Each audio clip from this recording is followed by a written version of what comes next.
Hello, and welcome to this episode of the Star Wars Universe Podcast. Today we're talking about the Clone Wars Season 3, Episodes 15, 16, and 17. This is the Mortis arc, in which our heroes visit a planet where the very living embodiment of the Force, the light side, and the dark side all hang out. All that and more after a commercial break we have no control over.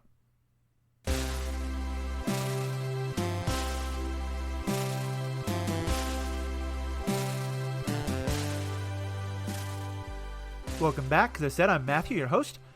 Before we jump in, I want to give a quick programming note. This will go live on Tuesday, and on Friday of the week it goes live, Friday, October 30th, the first episode of The Mandalorian Season 2 is going to drop. And for anyone who's interested, I'm going to be hosting a live watch party of it that night and every night at 8 o'clock Eastern, 7 p.m. Central, 5 p.m. Pacific. I don't think we have any hosts, but we probably have some fans Mountain, so 6 p.m. Mountain if that's your gig. But it's gonna be a watch party, which means that there'll be an online link. All you need is to have is Disney Plus and a Google Chrome with the screener extension. Links to all this will be in the show notes as well as on our webpage, and that way you can watch it with us online at the exact same time and take part in a live chat with us. You can also ask questions that we'll then talk about when we podcast about those episodes. This is going to be our last episode on the Clone Wars for a little while, as well as our last one about the movies. Once The Mandalorian gets started, we're going to kind of hit pause.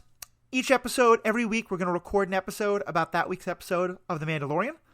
Riki and Sarah are going to be guests for that sometimes, as well as Jeff Randall, Ashley Coffin, and Paul Hoppy. And then we'll get back to our normally scheduled Clone Wars and movies. We will possibly do something on the Star Wars Holiday Special. It depends how sadistic we're feeling. But till then, let's dive into what are some of my favorite episodes of the Clone Wars. I'm not sure how you guys feel, but Riki and Sarah, good to have you back. It's been a little while. How are we doing tonight? Hey. No. No to what?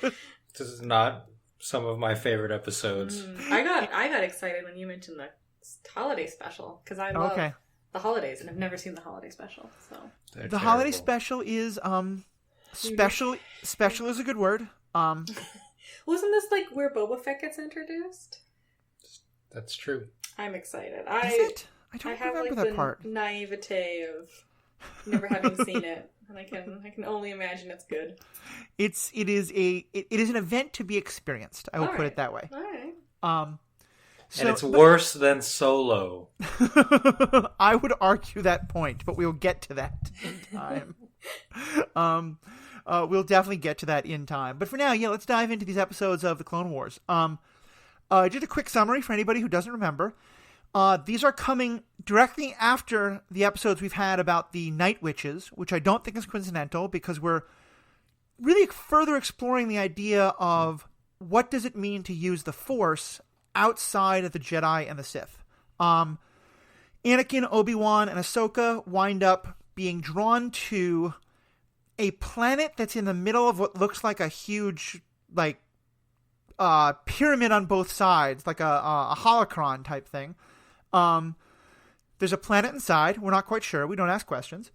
And living there are three characters: the father, the son, and the daughter. And the father is kind of the embodiment of the Force. The son is the embodiment of sort of the dark side, and the daughter is the embodiment somewhat of the light side. And there is testing of Anakin, and then the son starts fighting back, and then the son gets upset, and all sorts of conflict, as well as philosophical ideas about what is the nature of the Force. Anakin learns some of his destiny to what it will mean for him to bring balance to the Force, but then has his memory erased. And then eventually they leave with, it seems like all three of these embodiments of the Force being killed, which is something we'll discuss. So, that's kind of an overall summary. You can read more about the episodes on Wikipedia to be sure, or just watch them. Again, it's episodes 15, 16, and 17 of Season 3. So, what do you guys think of these overall episodes? I feel like I'm going to be acting as the father for these, because I'm pretty ambivalent about them. And Matthew, I know you really like them, and Riki really hates them. Interesting. No. Okay. I'm curious to hear why. Yes, I hate them. What's your issue with them? This is a side story. It's like a full-on side story. It reminds me of in Dragon Ball Z. They would just have made-up side stories in the anime that were not in the manga because they were basically like coming out at the same time, but like a fight that takes place over 10 pages in the manga, only takes 10 seconds in the anime. So They have to make up for that time. And some of it is the famous Dragon Ball just like powering up like, and they just like shake the earth for a minute and a half for no reason. But the other thing is they would just make up these side plot quests where some of the characters that are maybe off camera for a while just do something that did not happen in the manga to waste time. And that's what this felt like to me, is like interesting Clone Wars cartoon, but here's something that's not Clone Wars, like featuring some of the characters that you know and love. So for you, this just kind of felt like a waste of time and taking us away from our main story? Yeah, especially because, as you just mentioned, they reveal the future to Anakin. And then they immediately take it away, just like classic amnesia fix. I did not love that 2. Plot point. I'll definitely say that. So ultimately, like 3 episodes, nothing happens is what it feels like. For me, I think it didn't feel like wasted time because I do think that one thing that often happens in an epic journey is you have a character sort of take a pause from the main conflict, go off and do a side thing, and it's a time for them to reflect and to learn and often to meet with a mentor-type character. And we'll talk about why the father is interesting, but also I think very problematic in that role with some of the stereotypes that I think that his character plays into. But, you have this idea of the characters kind of take a pause and go off and, have that time of reflection and a different kind of challenge that gives them a better understanding of themselves and who they are, and gives the audience a better understanding to help us now go back into the main story. And well, so yeah, I'll start with that, and then Sarah, I think you wanted to jump in on that. Yeah, well, I was just gonna say, like, the idea that this is a side quest, like, yeah, it is. It definitely is like a side story, but we've had other episodes that have been like quote unquote side quests, like the arc right before where they're visiting the Night Sisters. I guess like it ties a little more into the plot with like Ventress and Darth Maul and Savage kind of getting introduced there. And we never really come back to the father, daughter, and son in this series. They play a little bit of a role in Rebels. But like, yeah, we've had episodes before that do not feel very Star Wars-y. And this episode definitely does not feel very Star Wars-y, but it does, like, I don't know. It hits a little different. Like I said, I'm pretty ambivalent about it. I like some of the lore that they're crafting. I dislike how it undermines some of the lore they previously crafted. Definitely. Yeah. So the previous stuff with Savage and Ventress, I mean, essentially the entire Clone Wars cartoon is a side quest on the movies. Sure. But those introduce characters or continue the adventures of characters that we have known.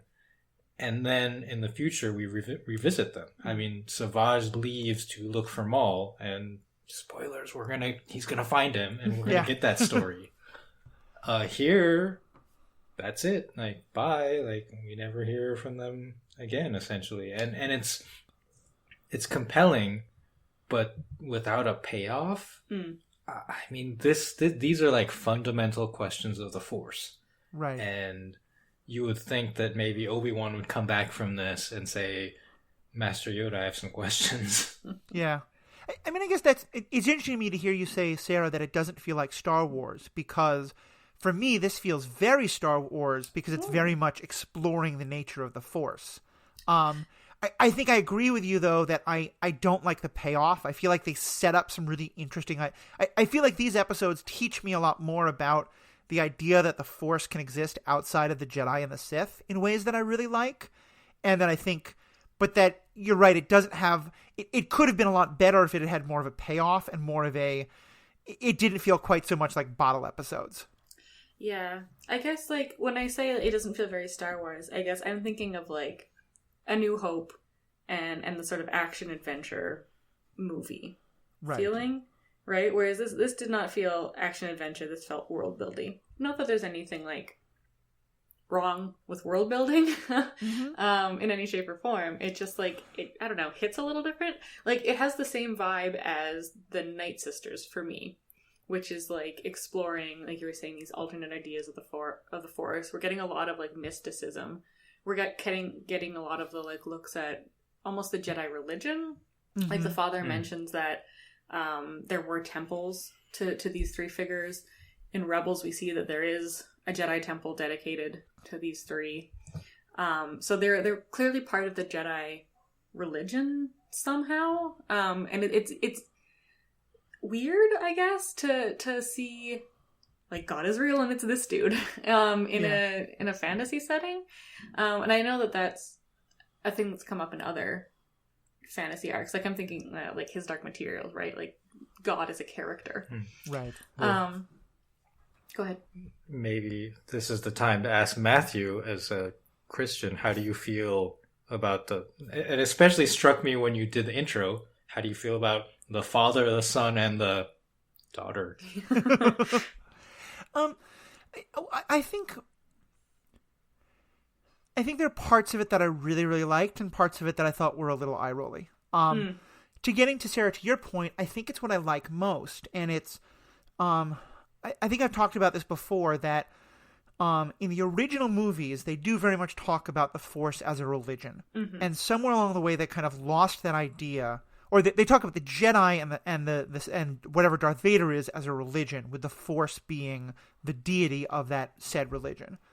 And I think one of the underlying themes has always been, but they sometimes go away for this, and frankly, it's part of why I like the movie Last Jedi so much, is I think it really pays this off, is the idea that, and this is very much a thing that happens in our own world, when you have a religion that is human created in order to worship an idea of a deity, which is in theory separate from that, one of the things that happens is eventually the religion kind of takes on so much of a power of itself as an institution that people are now worshiping that institution instead of the deity that they're supposed to be pointing at. And I do, like, when I think of a sociology of religion perspective where that dynamic happens, that is exactly what I see happening with the Jedi, where they have become so focused on their own institutions, on their own ideas and their own rules. And as we've talked about many times, that those rules have become arbitrary and don't seem to serve people, but people follow them just to follow the rules, which, gosh, that doesn't sound like any real life religion I can think of. But that in many ways is the downfall of the Jedi. And Luke says that himself. Luke in Last Jedi, he says that we were arrogant and there was hubris to think that we, the Jedi, owned the Force. And I think for me, this episode really makes that clear. This idea that there are, that the brother, the son, he laughs at the idea when someone, when Obi-Wan looks at him and says, "You're Sith," and he says, I wrote it down. It's like yes and no. From a certain point of view. Yeah, exactly. Yes and no from a certain point of view. You have a very simple view of the universe. I am neither Sith nor Jedi. I am so much more. And then later he says, how simple you make it light and dark, as if you could have one without the other. It kind of felt to me like, and I would love to have someone write a tell-all book about what happened in the writer's room during the show, because it felt like there was at least one writer who really got this idea and wanted to really push on this. And so these 3 episodes got made. And then later other writers, or maybe Lucas, was like, that's too heady. We're not going to go into that. Let's just get back to blowing up droids. Because you're right. I think it suffers that there isn't a real feedback. But, and to Riki, your specific question of it being like the father and the son, I'm very bored with Christian iconography happening all over the place. Especially given that there's a lot of messianic ideas to the Star Wars story to begin with. But especially given that, in many ways, I think Star Wars is more Buddhist than it is Christian, if it's anything. At least the idea of the Force is. Although I'm using that in very broad terms. I don't love the Christian iconography there, but I'm so used to it showing up in almost every sci-fi or fantasy type thing. You know, it's kind of like when we got to the end of the Harry Potter books, and there was just this huge amount of, you know, the death and resurrection scene in King's Cross Station. Like, it was just hitting you over the head with Jesus iconography. And I'm sure, or the Matrix. I'm just, yeah, I'm annoyed by it, but I'm just so used to it that I kind of roll my eyes and move on from it. But to me, the rest of it, that religious idea, that's I think more than anything what I love about these episodes. I like that they like low-key address that within the episodes. I think it's like the second episode, Altar of Mortis, maybe. They all basically act as one big arc, so I feel like I'm not going to focus too much on each specific episode and more like the group of three as a whole. Right. But in one of those, I think it's the second, the father talks about how he just appears as whatever form the people who come to him are. Right. So, like, he's not a human. He just looks like a human because Anakin and Obi-Wan look like humans. Right. And so I kind of liked that because this idea of, like, no, it's an old white man is sort of, like, explained away and, like, because you are, right? Yeah. Like, I look like this because you look like this, which is nice, I guess. Well, so here's what I found problematic, and I'm wondering if I saw something you guys didn't, or if you also felt this way. The image of the father, I think, particularly bothered me because he's presented as this kind of, you know, the wise old man on the mountain. I think he literally is at the top of a mountain often when he's talking to them. And his features feel somewhat Asiatic to me, and he has that very long, thin beard. It didn't go too far into this, but it seemed like there were definitely elements of him looking like a bad caricature out of a bad kung fu movie, of that kind of like the wise old Asian man on a mountain. Did either of you pick up on that, or was I just maybe reading into that? I don't know if I specifically got like Asian, like East Asian, but more like Swami kind of like South Asian vibe. I can see that. And more, or even like Confucius, right? Because he's like knowing the future, right? That sort of jazz. And like sort of picking up on what you were saying before about the Force being more like a sort of Buddhist realm of religion rather than like specific Christian vibe. But yeah, I don't know. Riki, did you have any? Not on his appearance or any of them really. Like, for me, the thing about their appearances, I mean, you just mentioned that they appear as the visitors would expect them to be. Yeah. Why then? What the shape-shifting? That's my question. What's up with the shape-shifting? The son and the daughter turn into like a bat and a dragon. Yeah, and it's very like a white bat and a black dragon or something like a white dragon and a black dragon.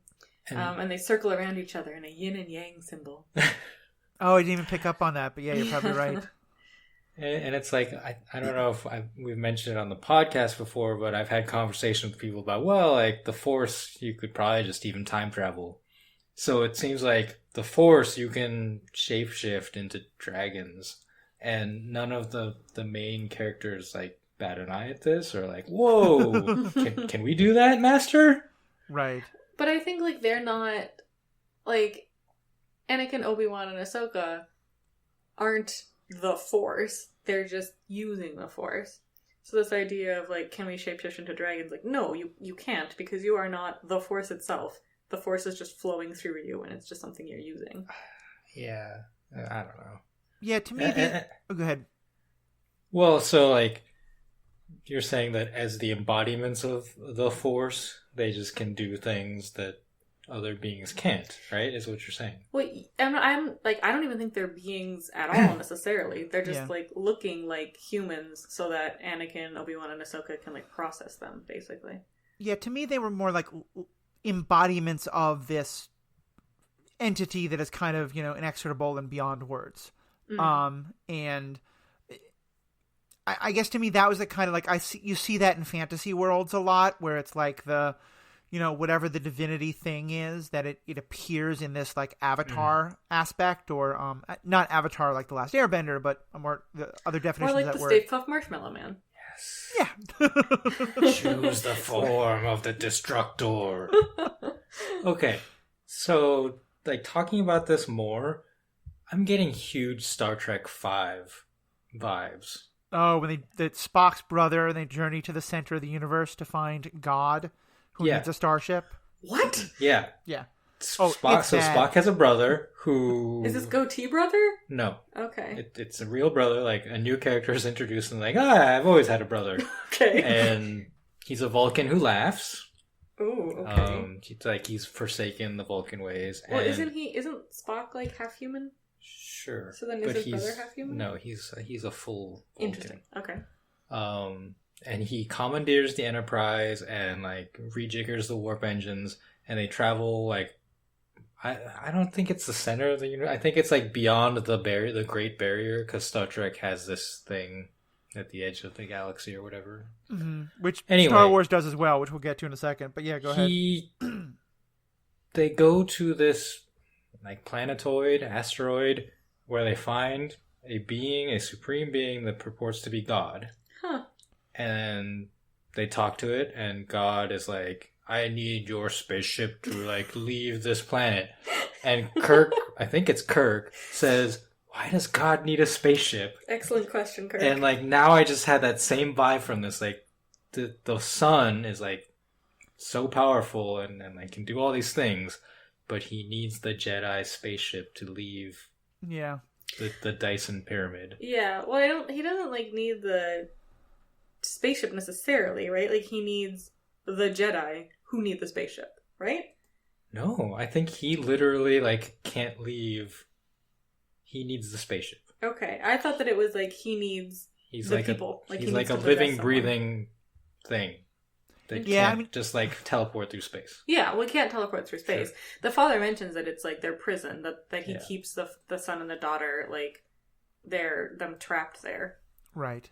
It is definitely, I think, one of the frustrations of the episode that it feels like the lore building that it does overall is really interesting, but then the way it connects that to the actual story is unfortunately pretty bad. Because you're right, there's this whole thing about how this is all about revealing that Anakin is the chosen one, and I remember watching this and being like, oh, okay, cool, we're going to learn so much more about what it means that Anakin is the chosen one, and we don't.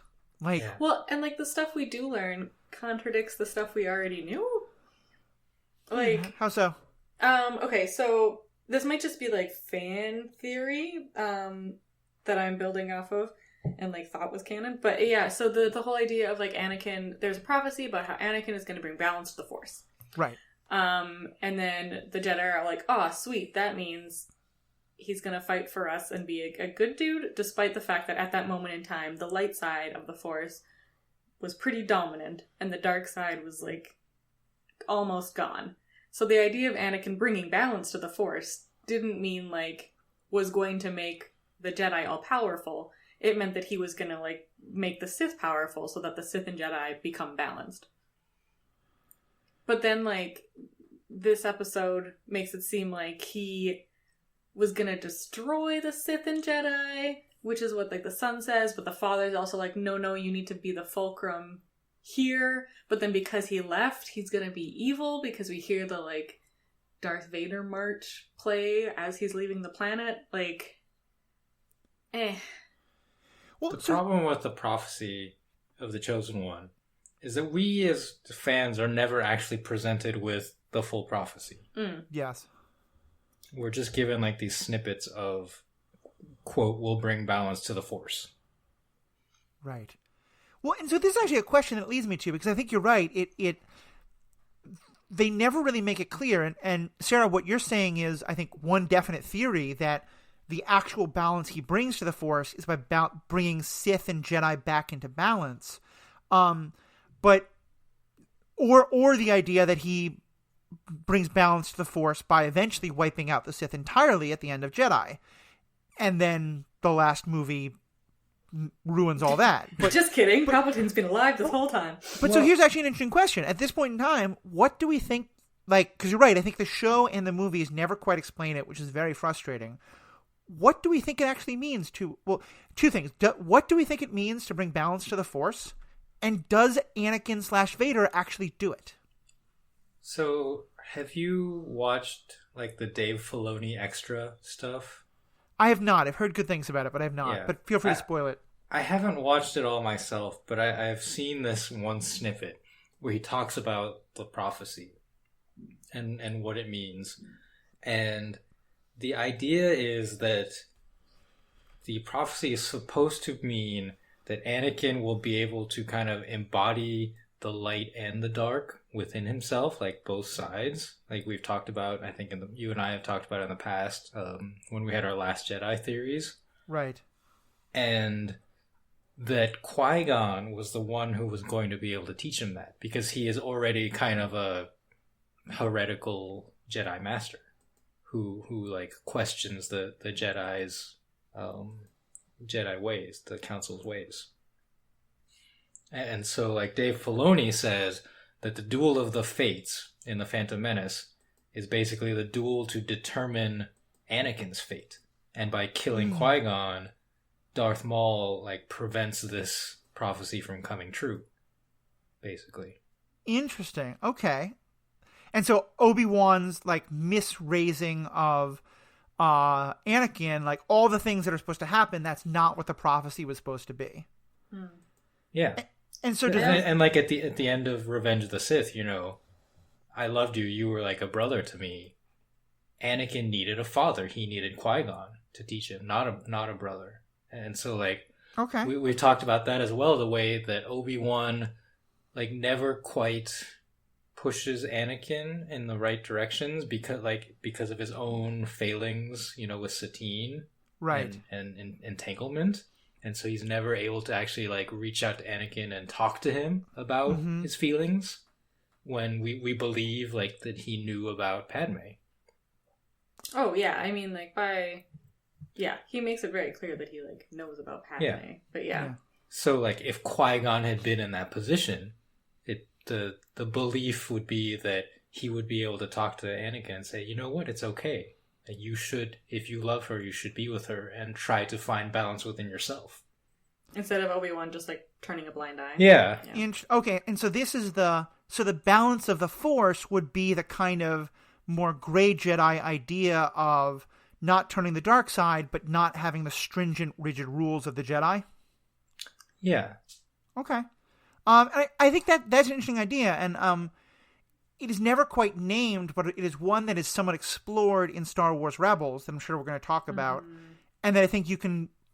There's a direction by which you can say that Rey in the final movies definitely goes in that direction, but again, it's frustrating that it's never pointed out. Yeah. But I think like even Kylo too, right? Like especially near the end. Yeah, because he has like a redemption arc, but it's not quite clear, right, whether he has come all the way back. Yeah. Yeah. I feel like the whole like Kylo Rey pairing is, in like a non-gross way, kind of like the sister, or the daughter and the son, and that like she's clearly the light, but she's got a little bit of dark in her, and he's clearly the dark, but he's got a little bit of light in him. Yeah. Right. The very like yin and yang. And they keep each other. Yeah, in balance. check. Yeah. Yeah, and we will definitely get into that when we get to that movie. Yeah. When we get to those three movies, because there's a lot to talk about there. That's not just me being annoyed at a 10-minute redemption arc for a genocidal murderer, but that's another story entirely. I have feelings, and I know we all do. But those abs, Matthew. Yes. Oh, I'm sorry. You get more redemption episode depending on how much thirst you generate. That's a very important point. So I think like all of these fan theories or even, you know, Dave Filoni theories, he is a fan, but he's also a creator who controls a lot of the direction of these stories. I think you have to take what material you already have and kind of like retrofit it to make sense with what you want it to be, and he gets a lot more say in what it is going to become. So I'm pretty happy with his theory and hope to see more of that kind of development. I definitely do. I think I'm torn on it because I think it's a theory that helps me explain like episodes like these in very, very helpful ways. But I think it's kind of like, and again, I'm referencing Harry Potter again. Obviously it's a universe that I have great problems with the creator of, but it's one that's so much part of the zeitgeist that I feel like it's a good example of. And here we're talking about a failing of the author. To me, on some level, it's kind of like J.K. Rowling later saying that Dumbledore was gay. Like, it does help explain some parts of the story, but because it wasn't in the story at all, I feel like on the one hand, this helps me better understand what in the world is happening, but it doesn't make it any better that the show doesn't actually explain that itself. You know what I mean? And certainly though, I would love to see it gone into in some future content. Like, that'd be a great thing to see more of, because I think that's the thing I've never quite ever understood is like, what was the prophecy and did he fulfill it? Yeah. I think there's like, I don't know, the like J.K. Rowling comparison. Like, I get what you're trying to say, but like she was the creator, and all of this, like, also they were Jewish characters, is like, I don't know. It just seems like her retroactively trying to add diversity to like be woke, even though she's clearly not. But whereas like Lucas, I think Lucas's view of the Force is like light side good, dark side bad. And then it's been subsequent creators who have tried to put that nuance in there. And like, I'm really thankful that Lucas gave us Star Wars. Like, I don't want to like talk smack about him, but like, I do think his view of his creation is a lot more simplistic than what's been done with it in later iterations. Like, especially, like, I don't think George Lucas would have ever come out with this arc, you know? I mean, my understanding was that he was directly overseeing the Clone Wars TV show. And so a lot of the stuff we're getting, and certainly he was a direct overseer of the Clone Wars, of the prequels. And that's where they do start to go into the idea that the Jedi are, that the Jedi are not always right, and that there are real problems with the Jedi philosophy. Like you said, the Obi-Wan and Satine stories. And also in the shows, we do get all the stuff about the Night Witches, who are presented as anti-heroes, at least. I mean, they're definitely people we're rooting for. So I'm not quite sure. I think that Lucas didn't have this idea of that the light and dark being more complicated. I think it's just I think he had it. I think it's just that he didn't trust the audience, and so he like wanted to have that nuance, but then also wanted you to get like a very two-dimensional thing because it was a kids movie or a kids TV show, and that's there's just this conflict here of what he wanted and how he executed it. Sure. Yeah, the prequels especially seem to really hit you over the head with it, right? Like, they could have been so good. They could have been so nuanced. They could have been the idea of like Palpatine doing this coup because he thought it was right, and he honestly thought that like the Jedi had too much power. But instead, it was like, nah, I'm evil and I shoot lightning out of my hands. Yeah. And we needed more tax law debate. More taxes. Yeah. The tax percent has been increased. Even if you don't have, granted, we're getting way off topic here, but this is what we talk about. Jeff Randall and I go quite deep on this on our reviews of the prequel movies, and where we came out on is that even if Palpatine has to stay like just a pure mustache twirler, Dooku is the character you could have had really think he's doing the right thing. You know, sure, yeah. If he's the one who doesn't realize he's being turned to the dark side, he doesn't realize he's a pawn. He fundamentally thinks the Republic is bad. That can such a better story. Yeah, or even like Anakin, right? Like Anakin turns to the dark side because it's like, yeah, but your wife's sick, so and he's like, good point. Guess I'll be evil.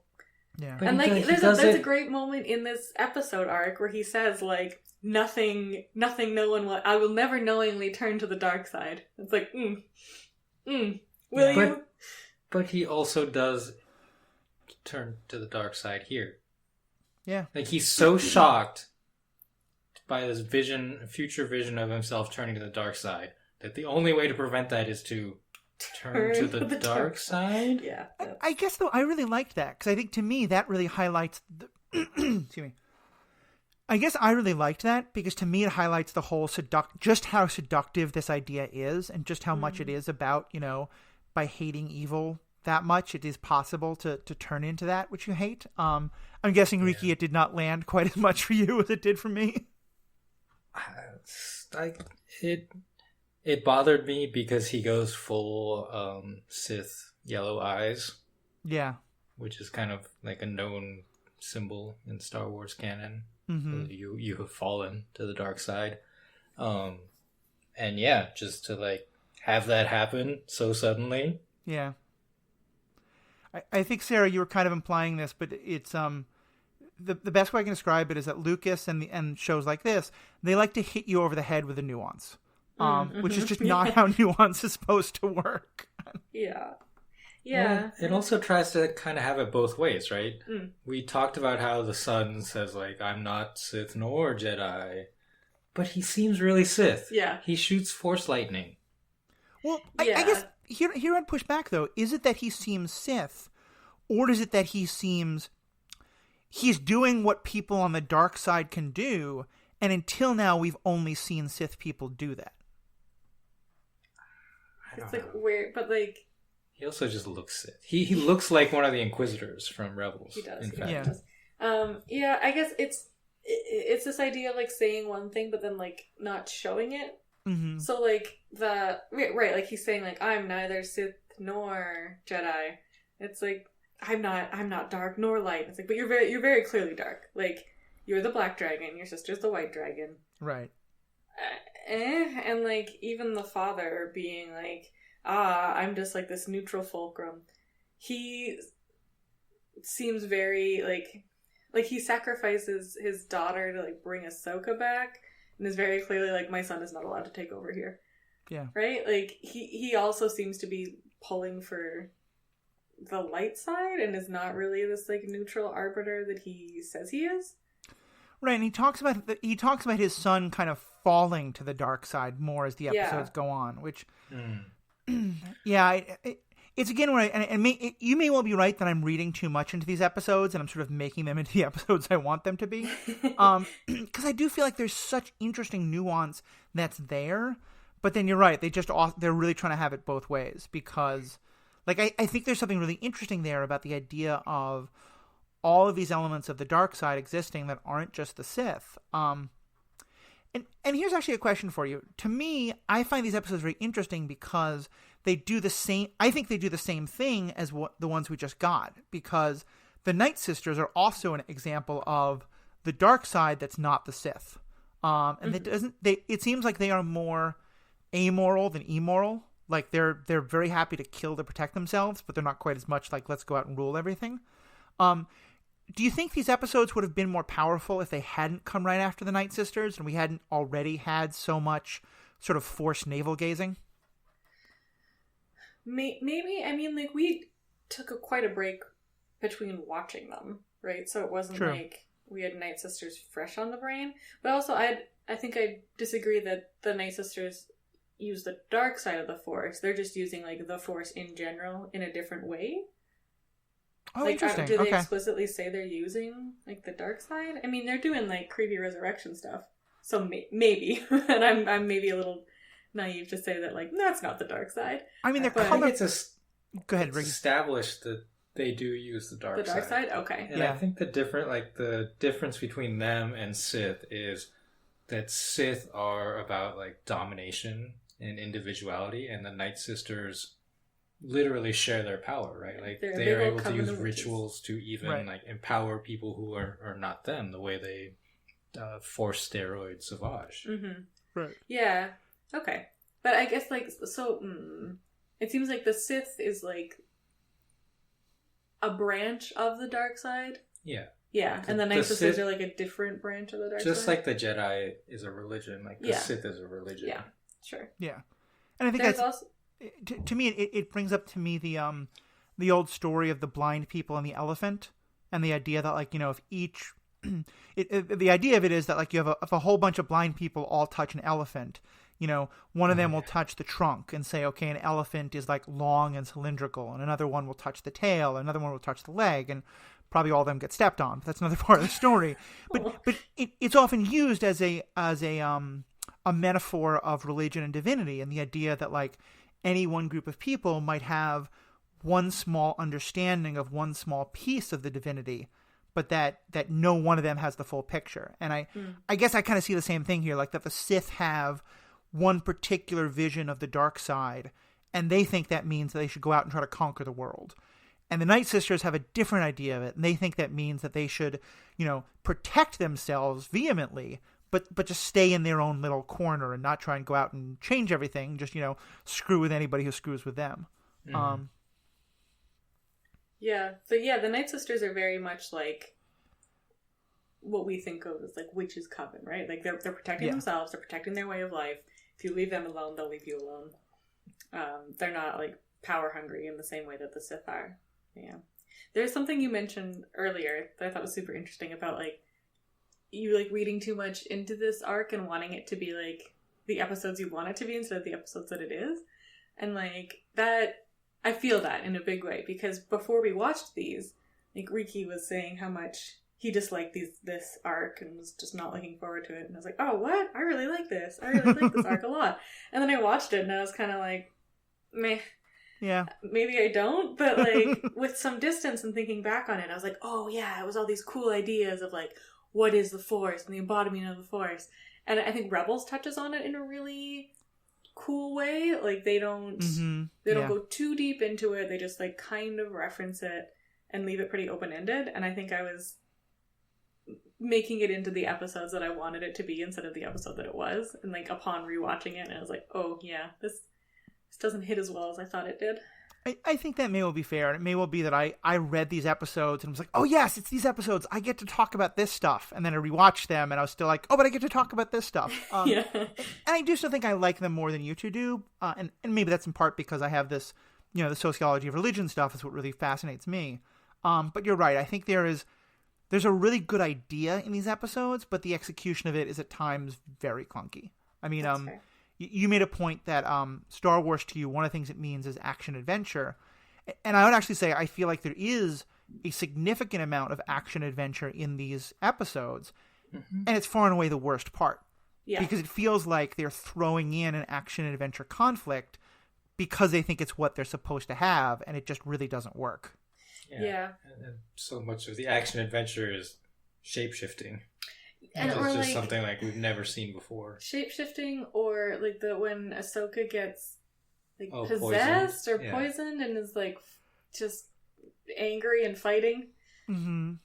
Yeah, it's... So, okay. Let's talk about Ahsoka then. Because I thought on this rewatch that was actually the most interesting thing. Yeah, and I don't want to get to this. I don't want to get too into like what happens to her character in the future, but in the same way that they reveal some of Anakin's future, the son says some things to her that suggest a possible future for her, that we as viewers who have watched it know to be true, right? Mm-hmm. Yeah.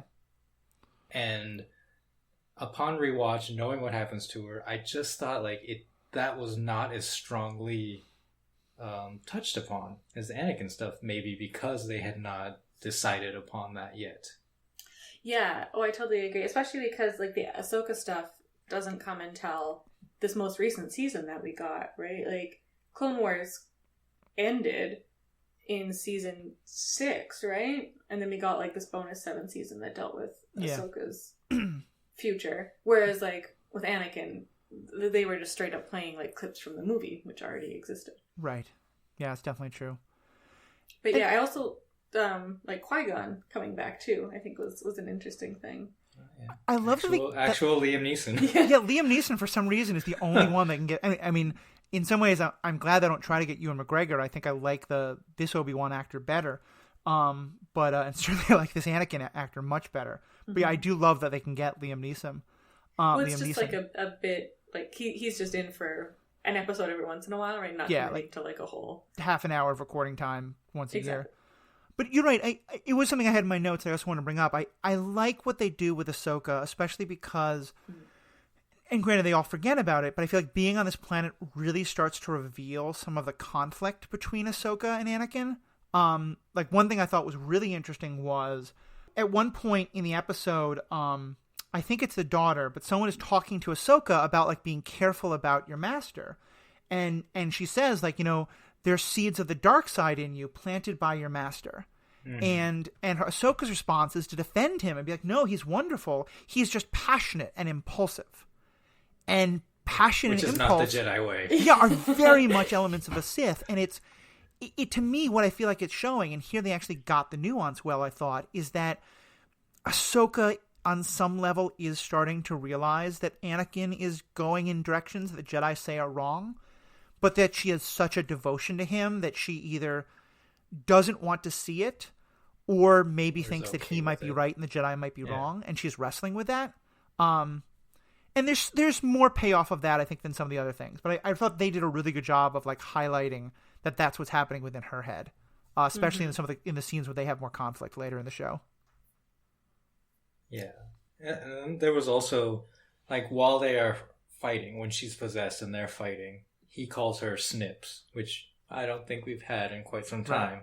And possessed Ahsoka is like, I hate it when you call me that. Mm-hmm. And then, when she recovers from the possession, he immediately calls her Snips again. Yeah, I thought that was so interesting. I know she was possessed, but she doesn't like it, Anakin. Yeah. Yeah, that was definitely... And I think that was a very intentional moment there. Which I thought was interesting. Yeah. One of their just little lampshading it's not nuanced at all, but just kind of a lampshade of what's happening. The fact that like when Anakin and the brother are fighting and Anakin is like starting to see what the dark side of him could look like, they're fighting like surrounded by lava. I thought that was a very nice like foreshadow of what will happen with him and Obi-Wan. Yeah.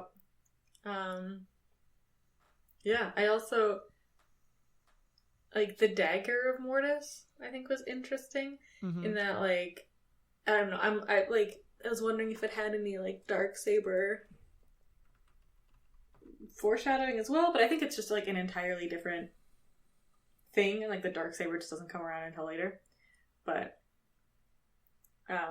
there's like I don't know, it's similar in function, I suppose, in that like Obi-Wan goes and gets this magic sword that's capable of killing these embodiments of the Force. Mm-hmm.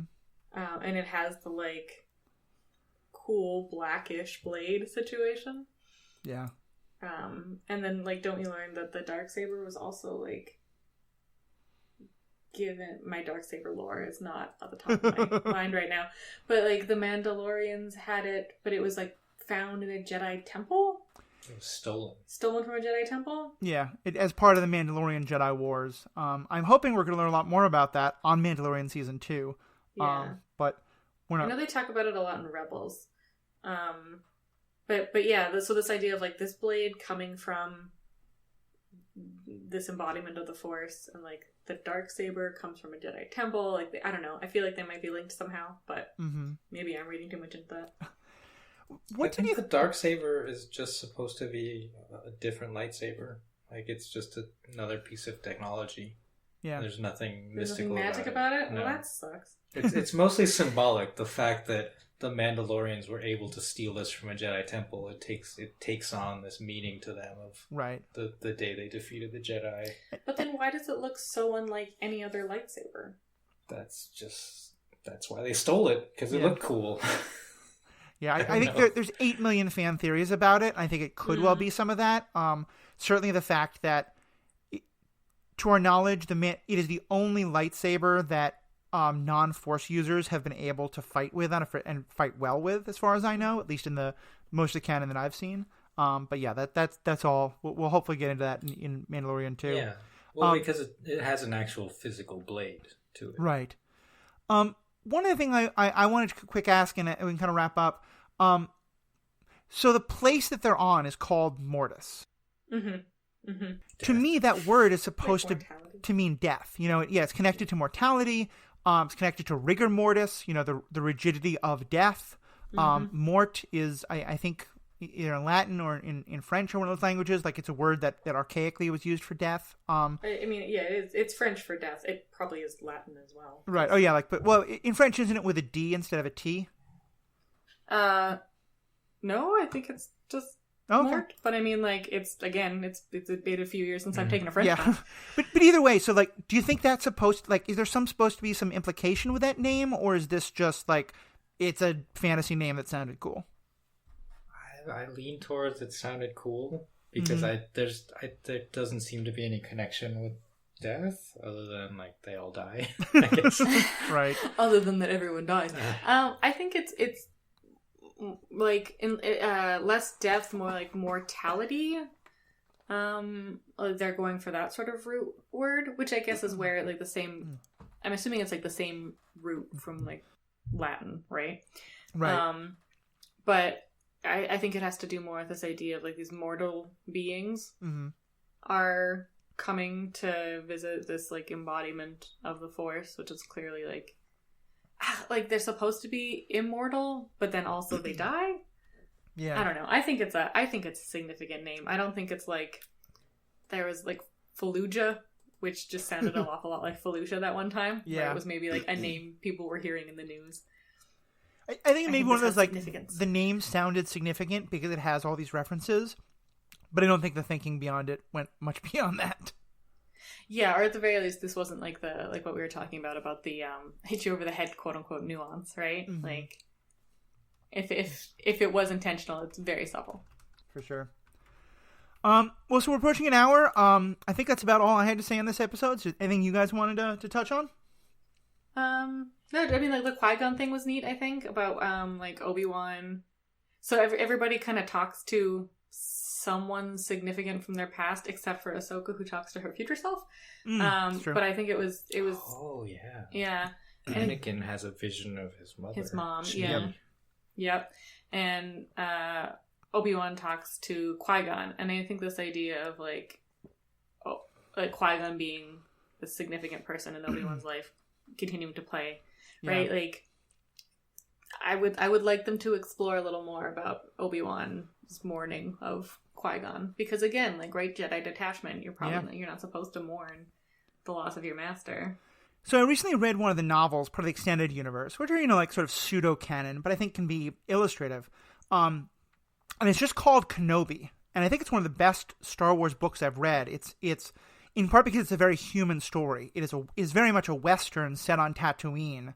And one of the overall conflicts in the book is between, like, the settlers and the Sand People. And they play it very much like a traditional Western of, like, white settlers versus the indigenous natives, with, the reader coming to have a lot more sympathy for the indigenous natives and understanding, like, the racism behind how they're viewed and stuff like that. And, like, it's a great novel in that regard. But one of the things that makes it very interesting is that the framing technique is that you're getting a kind of Obi-Wan's diary entries to start every chapter, but they are Obi-Wan meditating and talking to Qui-Gon. And Qui-Gon never responds. It's all about him, like, trying to establish contact with Qui-Gon and, trying to establish what we will later learn in the Clone Wars shows, like, that this is how he eventually will be able to talk to Luke once Obi-Wan passes on.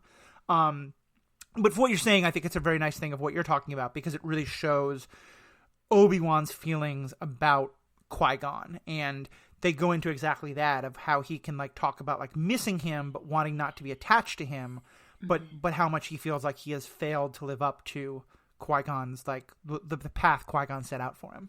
Mm-hmm. What was the book called again? It's called Kenobi.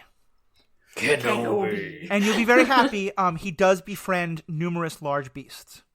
Delightful. Yeah. These Steve Irwin is... This is like the secret thing that is not really acknowledged about Obi-Wan. Obi-Wan is Snow White, like, talking to animals. Yeah. Is it Snow White? Sleeping Beauty? Anyway, some Disney princess. What Riki said a while ago is that he's the Steve Irwin, which I really like. Steve Irwin. Yeah, that's a good one. That's good. All right. Well, thanks, guys, so much. It was interesting because I think we differed on these episodes, but it seemed like we all had some different perspectives, and you really helped me see it in some different ways as well. Maybe took away my rose-colored glasses a little bit, but I mean, I think the writing is fine, and, like, the plot is fine. Yeah. I just, like, I want to get back to the Clone Wars. Yeah. Especially when the cliffhanger at the end of the previous arc was, Darth Maul might still be alive, and then now we're just gonna, like... Well, it's not even might. Like, she straight up says that he is alive. I mean, we know he is, but it's... I mean, question mark. Yeah, I think the timing of where it fits is a little off, and I think kind of, Sarah, you were kind of talking about this. I think I like the idea of these episodes more than the episodes themselves, but either way, it gives us a lot to talk about, which is kind of the fun part about this whole podcast. So, listeners, what did you think? Are these some of your favorite episodes? Are they not favorites? Are they ones you're just kind of about? What do you think about all these ideas about the balance to the Force and where that fits and how that all fits in? And what does the prophecy actually mean? And was it fulfilled? Let us know. You can find us on Facebook, email, a number of other places under Star Wars Universe Podcast. All the links will be on the page for the Star Wars Universe Podcast at the Stranded Panda Podcast Network. So if you just go to strandedpanda.com, you can find all our links right there. We've had some people writing in. Thank you so much for that. We'll keep... I'm going to make sure we respond to those and do a feedback part at the end of the episode we're going to do later this week, which will be about The Mandalorian and getting ready for Season 2. So please check that out. Thank you so much for all of you. Riki, Sarah, thank you for being great co-hosts, and have a great day. Thank you. Kenobi.